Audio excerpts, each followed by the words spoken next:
வெற்றி துரைசாமி மறைவு, குடும்பத்தினருக்கு நேரில் ஆறுதல் கூறிய நடிகர் அஜித். வெற்றியின் வீட்டிற்கு சென்ற அஜித்குமார், சைதை துரைசாமியின் குடும்பத்தினருக்கு ஆறுதல் கூறினார். சென்னை மாநகராட்சியின் முன்னாள் மேயர் சைதை துரைசாமியின் மகன் வெற்றி தனது உதவியாளர் கோபிநாத்துடன் இமாச்சல பிரதேசத்துக்கு சுற்றுலா சென்றார்.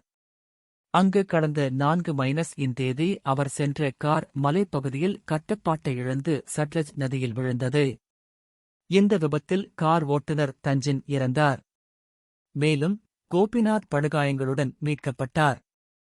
இதைத் தொடர்ந்து காணாமல் போன வெற்றியை தேடும் பணி தீவிரமாக நடைபெற்று வந்த நிலையில் அவரது உடல் நேற்று மீட்கப்பட்டு உடல் பிரேத பரிசோதனைக்காக சிம்லா அரசு மருத்துவமனைக்கு அனுப்பி வைக்கப்பட்டது.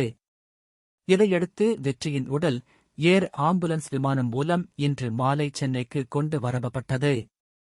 அவரது உடல் சென்னை சேடி நகரில் உள்ள இல்லத்தில் பொதுமக்கள் அஞ்சலிக்காக வைக்கப்பட்டது.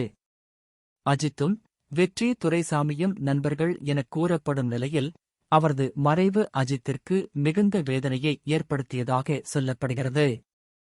இதனையடுத்து தாம்பரத்தை அடுத்த ராஜகீழ்ப்பாக்கத்தில் உள்ள வெற்றியின் பண்ணை வீட்டிற்கு சென்ற அஜித்குமார், சைதை துரைசாமியின் குடும்பத்தினருக்கு ஆறுதல் கூறினார்.